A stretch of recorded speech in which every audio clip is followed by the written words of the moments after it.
Yes, I wanted to start a new game today. My voice, I must admit, is kind of raspy, but maybe that'll be a good thing.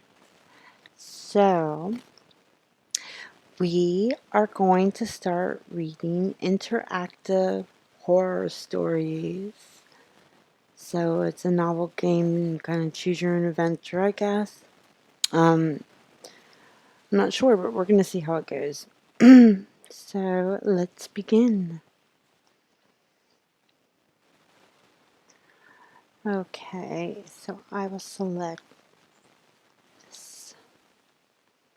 The doll, after funeral, crystal skull, evil beneath the ground, crystal skull 2, madness in infinite loop, Ouija. Awesome. Excuse me. That was probably really loud too. Alright, we're starting off with the doll. And I'm having a little wine in a solo cup. Yeah.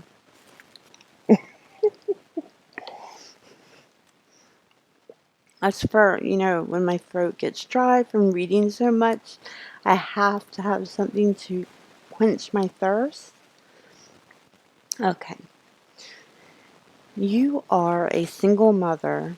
Your daughter, Lisa, is an intelligent girl who doesn't have any friends.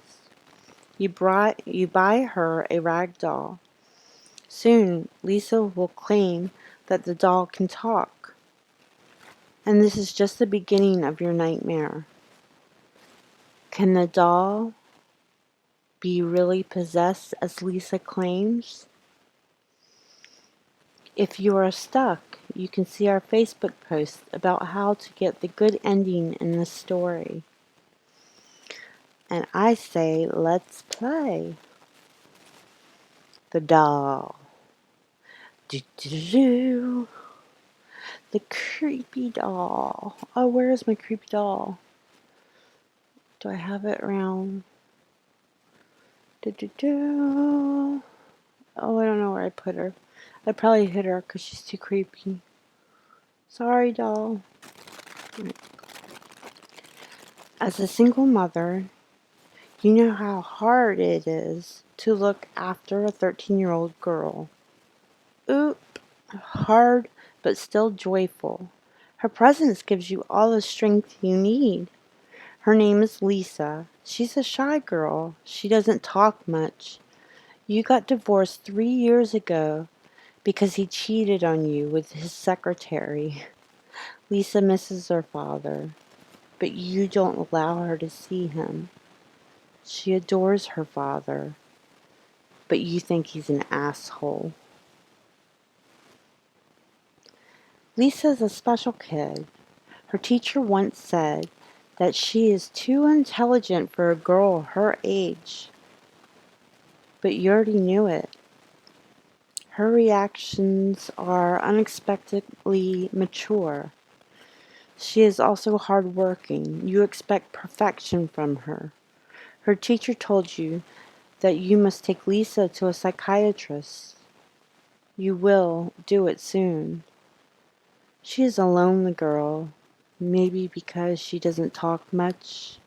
You think that she needs friends? So you bought her a rag doll to cease her loneliness. You bought the rag doll from the local toy store. Not an expensive store, nothing too fancy. Lisa might still like it. You know that expense doesn't make Lisa happier. The doll is a girl with big blue eyes and curly black hair. She has a wide grin that you can call friendly. Her dress is red, matching her shoes. She also has eyebrows. I would hope so. That's not in the story. The unnamed doll waits for her new owner in Kid's bedroom. Oh, that's creepy. You haven't brought Lisa home from school yet. Oh, she's gonna come home and there's gonna be some creepy doll. It's Friday, not a sunny day. The sky is covered with gray clouds. You're driving your car. Lisa sits on the next seat. The seatbelts are worn and tight. She looks from the window blankly, without any expression on her face.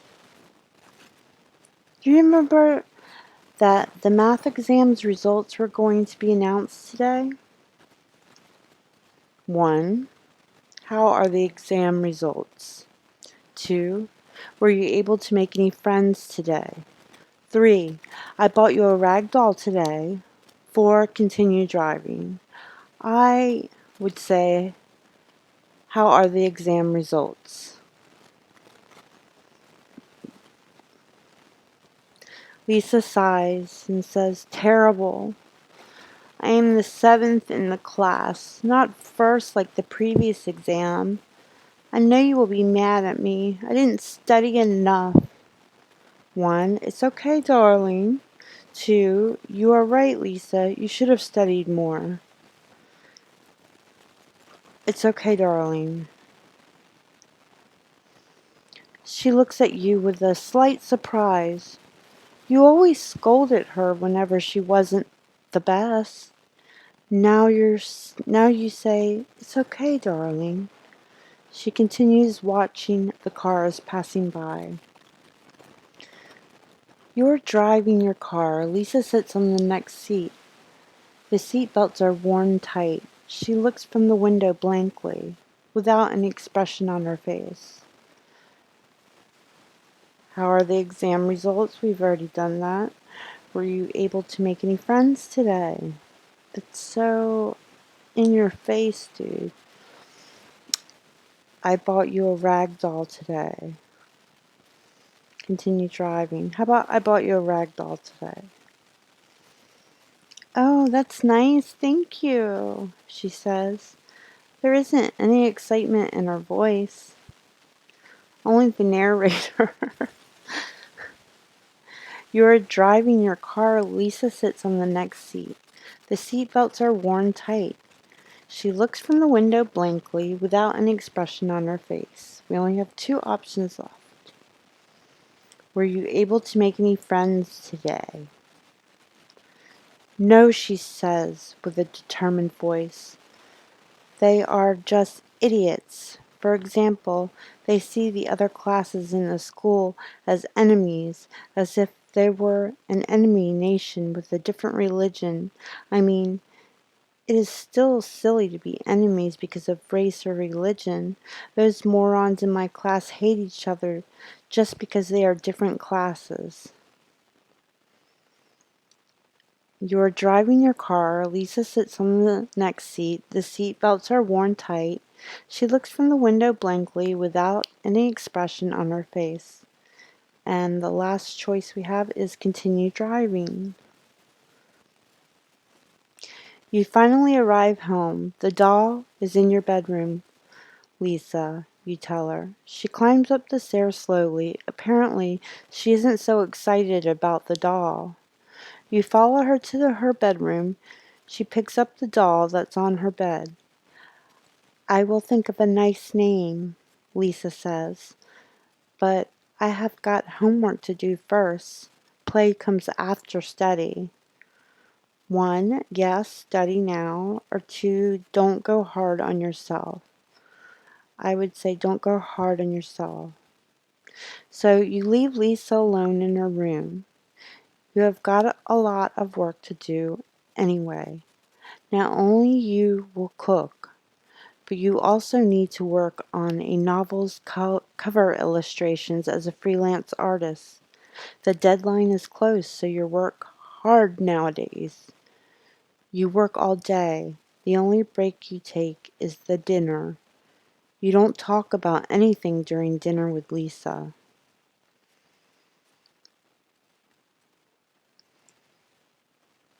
It's 2200, bedtime for Lisa. You visit Lisa before she sleeps. She's in her pink dotted pajamas. She's holding the doll in her arms. Mom, I'm going to tell you something, but you won't believe. After a few seconds of silence, she speaks. The doll can speak. She told me her name is Anna. One. What?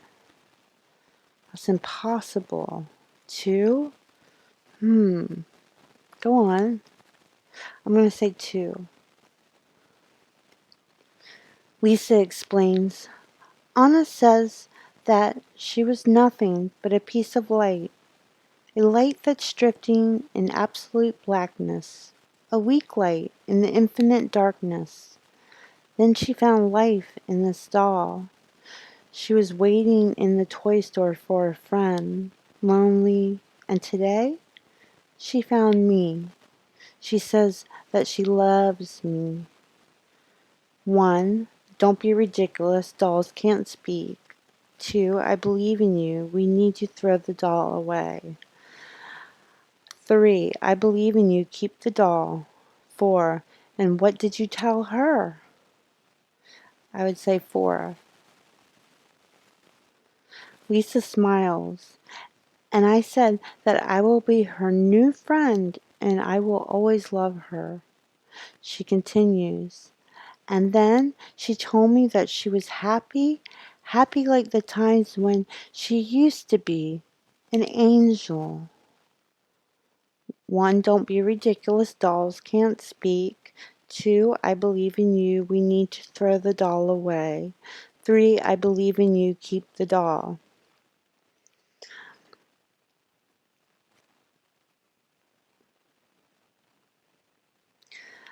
Three. You know. Lisa doesn't show her emotions, usually, but this time you can see that she is surprised. Oh, thank you very much, Mom, she says. You kiss her good night and leave her with Anna, the doll.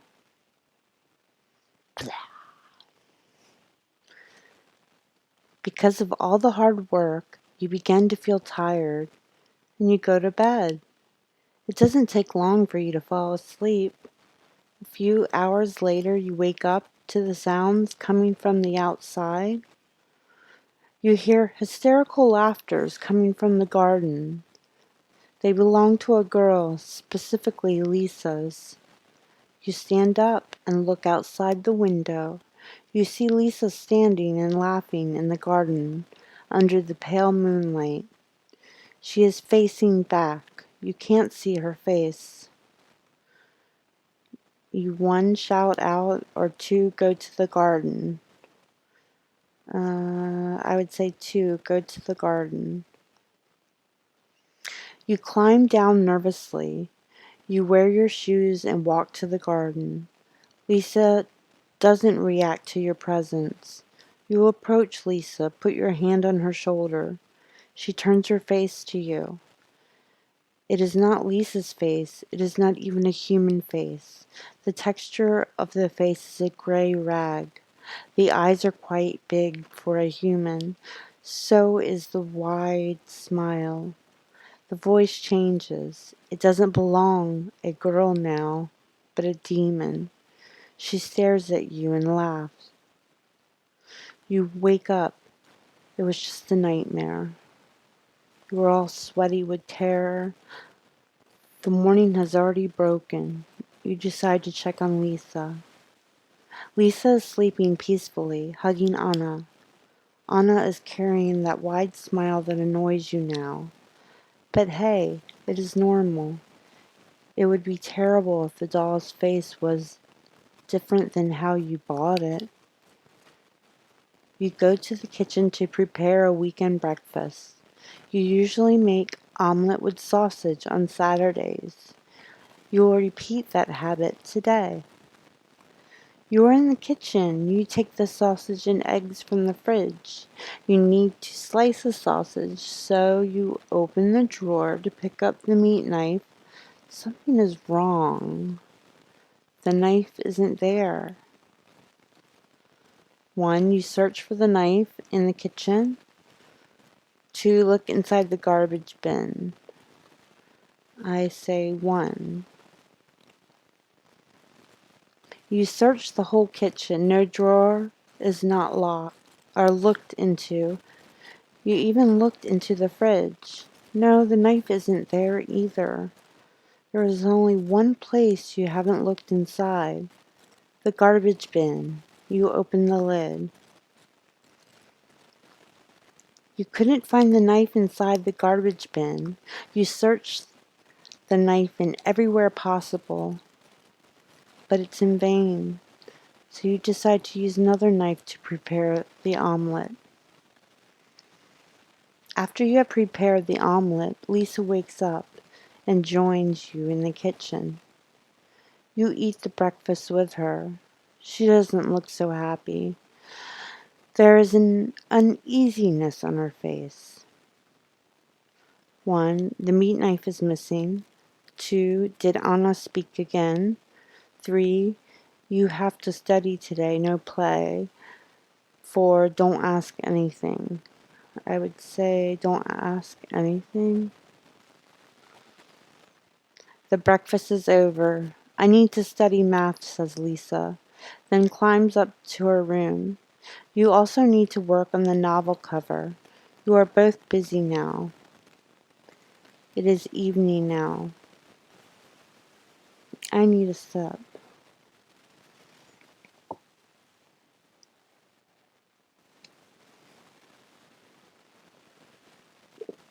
Ugh.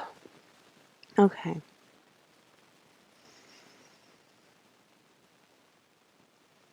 As you work on the cover, you hear screams from Lisa's room. You rush to her room. You find Lisa standing and breathing in panic. Her arms are full of stitches. She did it, Lisa screams, showing her heavily wounded arms as blood leaks down to the floor. She jumped and ran away. Lisa points to the open window. You look outside. You can't see any running dolls there. Maybe because she ran away, or it's too dark outside, or Lisa's lying. 1, I won't allow her to harm you, Lisa. Or 2, slap. I would say 1. You crouch and hug Lisa as she cries, I know how hard it is to believe me now. Thank you for believing me, but please, I want to stay alone. I know that she won't come back. So you let her stay alone in her room. After closing the windows and locking the door, you make sure that no doll can trespass. You get into your own bedroom next to Lisa's room, so you can hear her in case she needs you. It is 3:00 a.m. now. It's raining outside. The lightning strike and enlighten your dark bedroom. You haven't slept. You don't care about the freelance work you got. All these events make you too stressed to care about business. You see Lisa's silhouette at the door. She walks in. Lisa turns on the light and approaches you. Mom, I need to confess something. The doll was not possessed or anything. I made it up.